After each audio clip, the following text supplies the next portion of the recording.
Assalamualaikum warahmatullahi wabarakatuh. Kami dari kelompok 4 akan mempresentasikan tentang visualisasi data.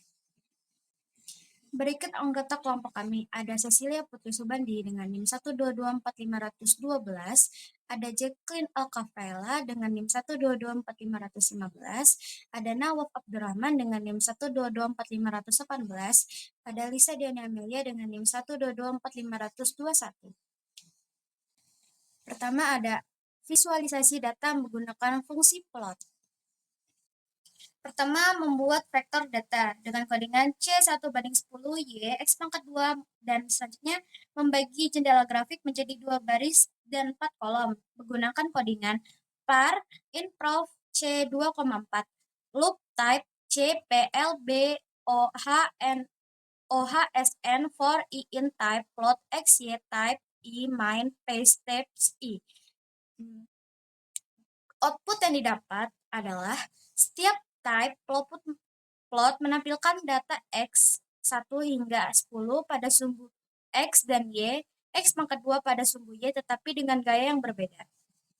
Yang pertama, plot dengan type P menampilkan titik-titik yang mewakili pasangan X dan Y. Plot dengan type I menampilkan garis yang menghubungkan titik-titik.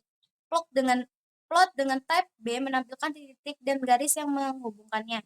Plot dengan type O menampilkan titik-titik dan garis, tetapi garis digambarkan terlebih dahulu.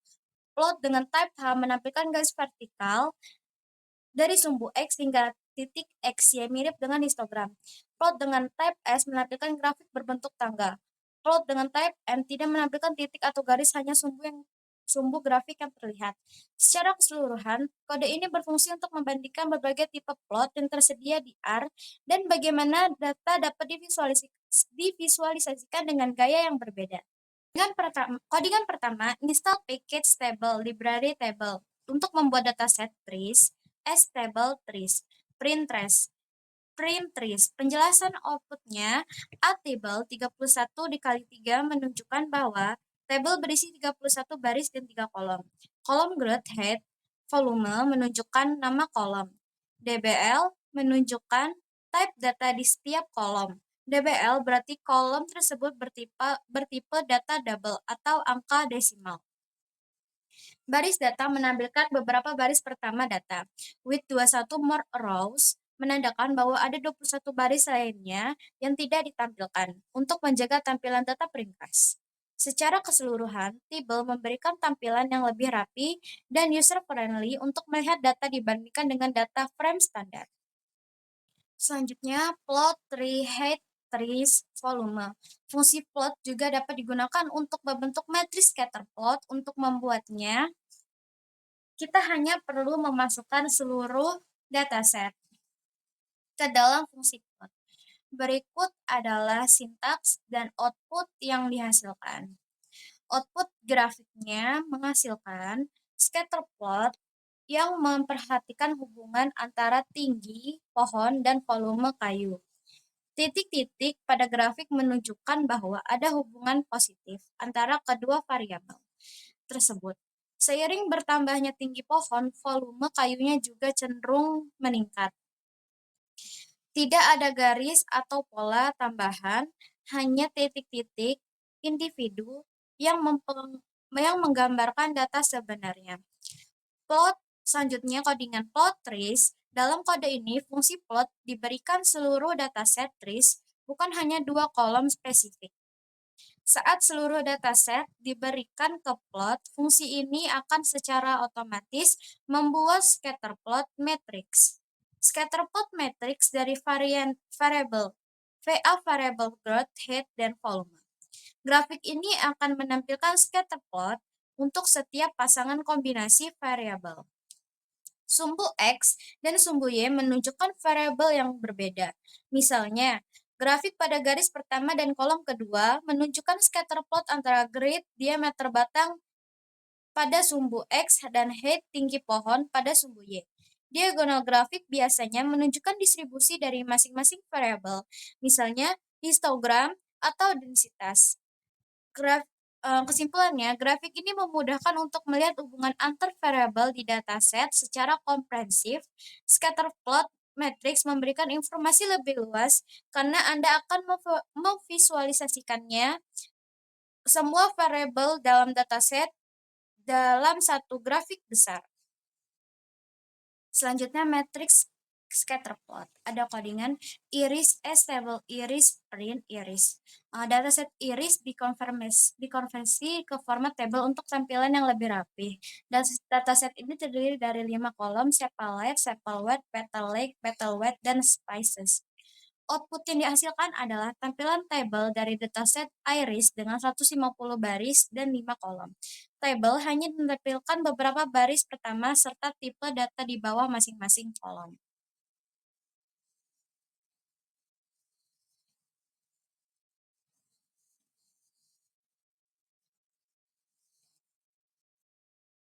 Selanjutnya, membuat scatterplot matrix dengan Iris.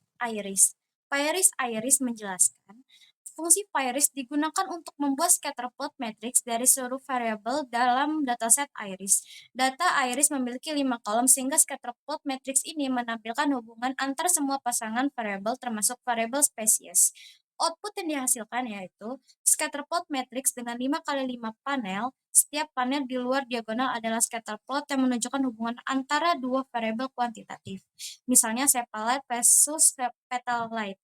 Diagonal panel seringkali menampilkan distribusi seperti histogram dari masing-masing variabel.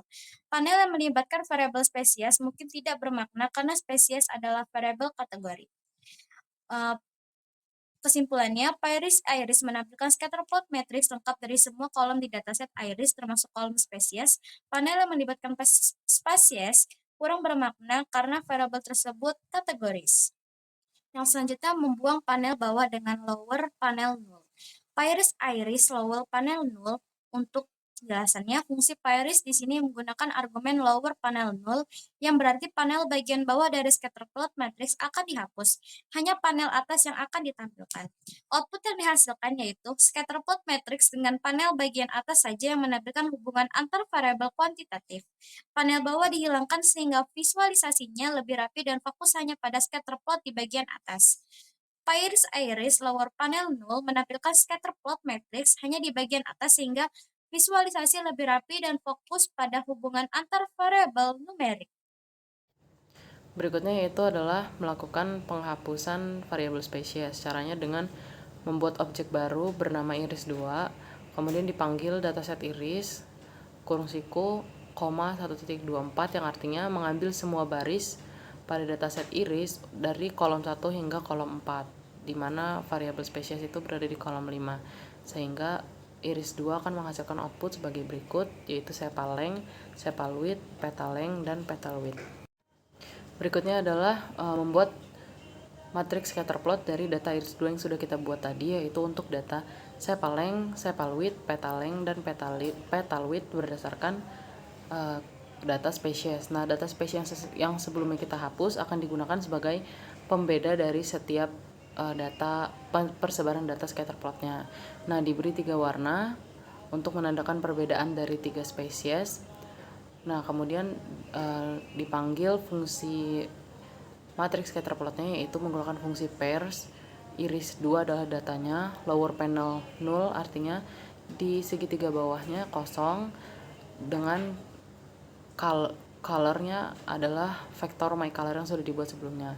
Maka akan dihasilkan output sebagai berikut, di mana terdapat sepal length dan sepal width, kemudian ada sepal length dan petal length, sepal width dan petal length, kemudian ada sepal length dan petal width, sepal width dan petal width, petal length dan petal width.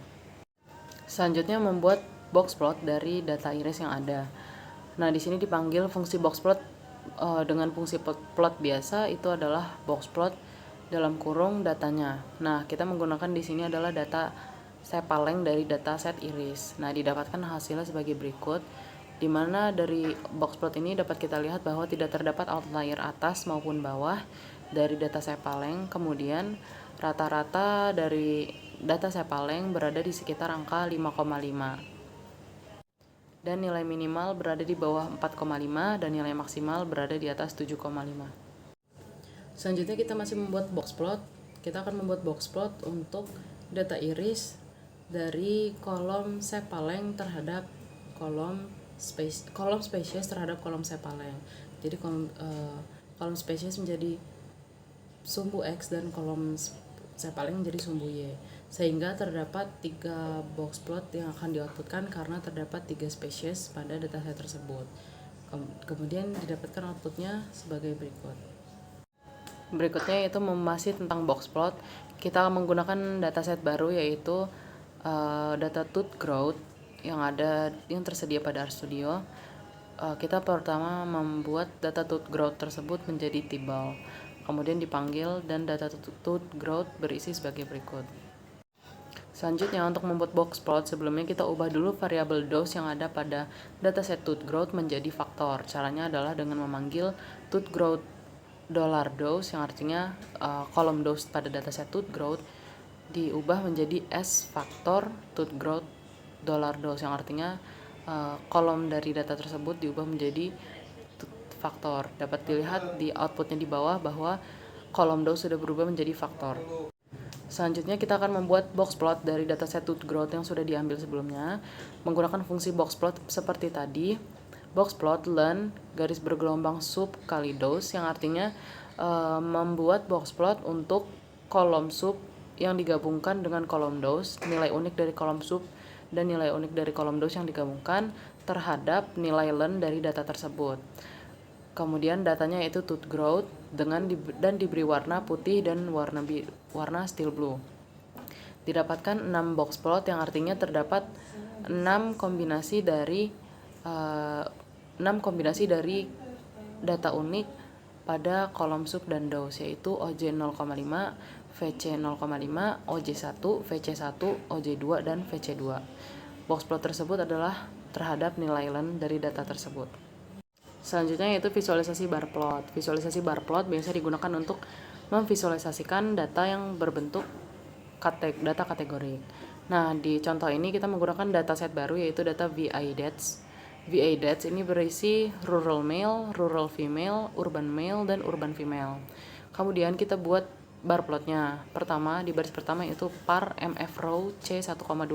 Yang artinya kita akan menampilkan visualisasinya dalam gambar yang berisi 1 baris dan 2 kolom. Kemudian bar plot VIDATS kurung siku, rural male, main A, yang artinya kita membuat bar plot untuk data VIDATS untuk semua baris pada kolom rural male dan diberi judul A. Yang kedua yaitu bar plot VIDATS kurung siku, rural male, main B, horis true.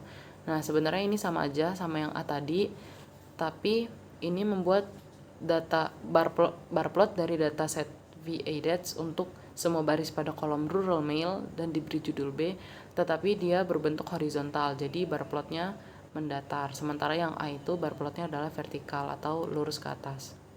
Dan outputnya didapatkan sebagai berikut. Selanjutnya masih tentang bar plot, kita masih menggunakan dataset yang tadi dan kolom yang sama yaitu rural male.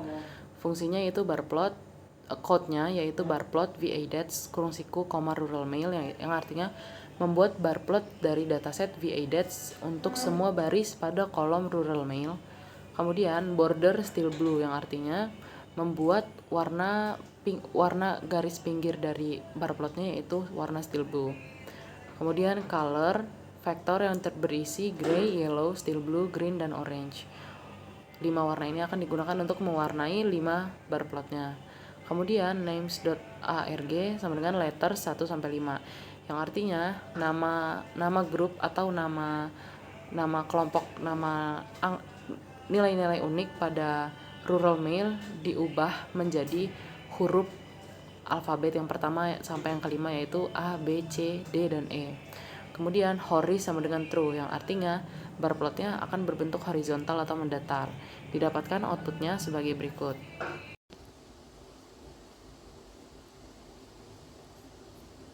Bar plot selanjutnya berfungsi untuk membuat diagram batang dari dataset VIDATS yang berisi data kematian di negara bagian Virginia berdasarkan usia dan jenis kelamin. Fungsi bar plot digunakan untuk memvisualisasikan data tersebut dalam bentuk diagram batang. Argumen call memberi warna yang berbeda untuk setiap kelompok diagram batang menggunakan warna seperti light blue, misty rose, dan lain-lain. Argumen legend menambahkan legenda berdasarkan nama baris dari dataset VA Dates, dan beside true memastikan untuk setiap kategori yang ditampilkan secara berdampingan. Hasil akhirnya adalah diagram batang yang berwarna-warni dengan legenda yang memudahkan perbandingan antar kelompok. Selanjutnya membuat line plot. Jadi di sini X adalah data dari C sama dengan 1 sampai 20. Lalu fungsi Y adalah 2 kali X, lalu fungsi Z adalah X pangkat 2. Setelah itu kita membuat line plot X versus Y, di mana plot Y itu tanda garis miring X, type-nya itu B artinya ada titik-titiknya. Lalu kolomnya blue, lalu yang ini untuk versus X versus Z. Setelah itu ada legend ini untuk petunjuk menggunakan, kayak misalkan ini digunakan di top left. Lalu legendnya line 1 sama line 2 petunjuknya. Lalu kolom red biru, LTY nya 1 sampai 2, lalu check out 0,8. Selanjutnya yaitu pie chart. Kode ini membuat diagram pie chart dengan 3 bagian: sky, sunny side of pyramid, dan shady side of pyramid, yang masing-masing memiliki nilai 280, 60, dan 20. Warna di setiap bagian diberikan dengan kode warna heksadesimal. Argumen init angle sama dengan min 50 memulai sudut pie dari min 50 derajat, dan border n sama dengan NA menghilangkan garis tepi segmen pie. Fungsi par mengatur margin grafik menjadi sangat kecil untuk memperbesar area plot. Hasilnya yaitu sebuah pie chart berwarna tanpa garis tepi dan memiliki sudut awal yang disesuaikan. Lalu membuat histogram. Kode ini menghitung kernel density dari kolom height dalam dataset tiers menggunakan fungsi density. Lalu membuat histogram dari data tinggi pohon tersebut. Histogram ditampilkan tanpa frekuensi absolut. Frek sama dengan false, yang berarti akan menampilkan estimasi probabilitas atau density pada sumbu Y.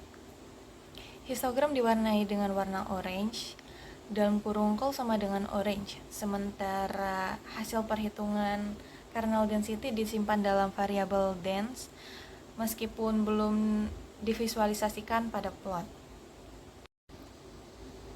Selanjutnya, kustomisasi parameter grafik.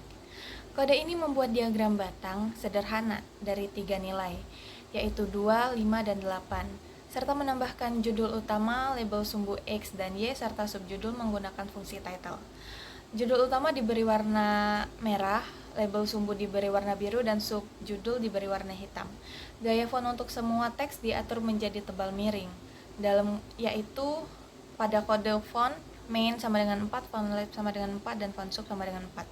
Ukuran font untuk judul utama, label sumbu, dan subjudul disesuaikan dengan argumen checks di mana judul utama lebih besar daripada label dan subjudul. Lalu kita masuk ke bagian B, yaitu visualisasi data dengan ggplot.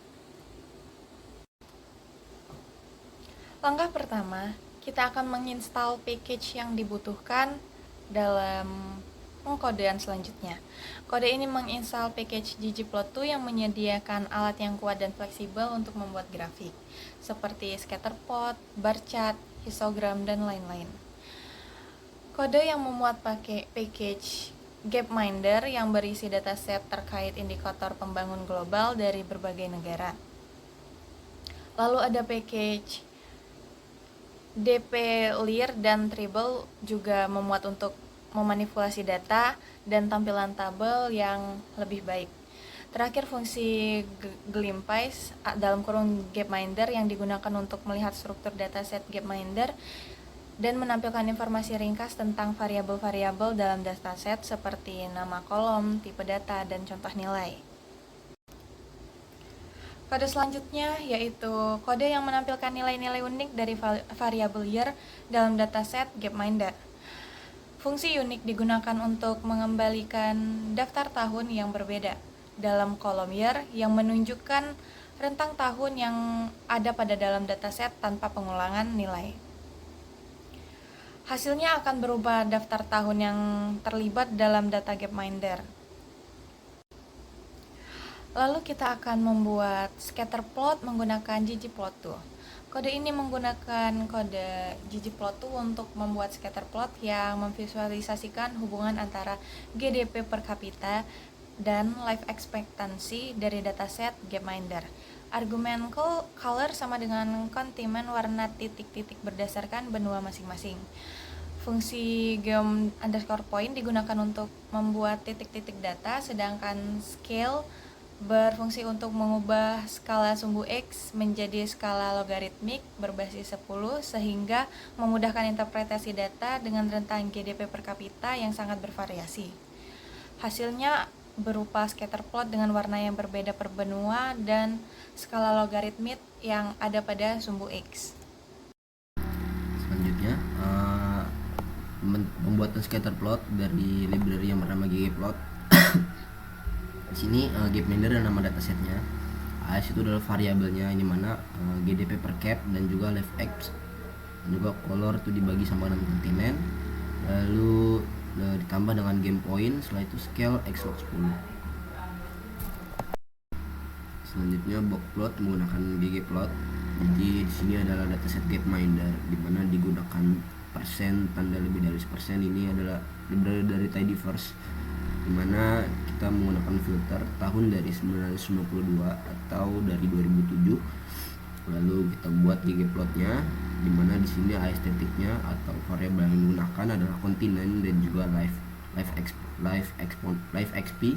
Lalu diisi dengan faktor tahun ditambah dengan game box plot di mana node-nya itu adalah true. Box plot menggunakan ggplot, jadi digunakan dataset Gapminder di mana filternya itu dipilih dalam kontinen Asia. Lalu dibuat ggplotnya berdasarkan variabel faktor year dan juga life exponent ditambah game box plot. Selanjutnya yaitu membuat line plot dari package ggplot. Di sini kita masih menggunakan data Gapminder. Kita kelompokkan datanya berdasar year dan kontinen, group by year, kontinen. Lalu kita membuat ringkasan datanya yaitu summarize min life expand sama dengan min life x yang artinya kita membuat nilai rata-rata dari variabel life expand. Kemudian kita membuat plotnya yaitu ggplot as year, min life x, line type sama dengan kontinen. Yang artinya kita membuat ggplot tahun berdasarkan rata-rata life expand-nya yang garisnya itu setiap garis adalah mewakili kontinen atau benua. Kemudian kita membuat line plotnya menggunakan geomline dan menambahkan titik-titiknya dengan geompoint sehingga didapatkan outputnya sebagai berikut. Selanjutnya yaitu membuat pie chart dari package ggplot. Pertama kita buat dulu satu objek baru yang bernama total yang merupakan summary atau jumlah dari variabel pop dalam data Gapminder. Kemudian kita buat pie chartnya dengan kode Gapminder. Terus kita kelompokkan datanya berdasarkan kontinen. Terus di group by kontinen. Kemudian membuat ringkasan data yaitu jumlah data populasi yang diubah menjadi numerik. Kemudian diubah persennya menjadi nilai pop yang sudah kita buat tadi dibagi dengan total dan dikalikan dengan 100%. Kemudian membuat ggplotnya yaitu ggplot as x sama dengan petik 2% fill kontinen yang artinya kita membuat ggplotnya visualisasinya dengan data x, kemudian di data x-nya dan y-nya adalah persennya, fill-nya yaitu kontinen. Jadi warna-warna itu mewakili setiap kontinen. Kemudian geombar start sama dengan identity, chord polar y sama dengan start 0 sehingga didapatkan outputnya sebagai berikut. Berikutnya yaitu membuat histogram dan density plot menggunakan package ggplot. Nah, ini kodenya yaitu Gapminder ggplot as life expand yang artinya kita membuat visualisasinya menggunakan data life expand pada kolom life expand pada data Gapminder. Kemudian geom histogram yang artinya membuat visualisasinya dalam bentuk histogram, sehingga didapatkan outputnya sebagai berikut. Nah, sama seperti tadi, yang ini kita buat visualisasinya dalam bentuk density.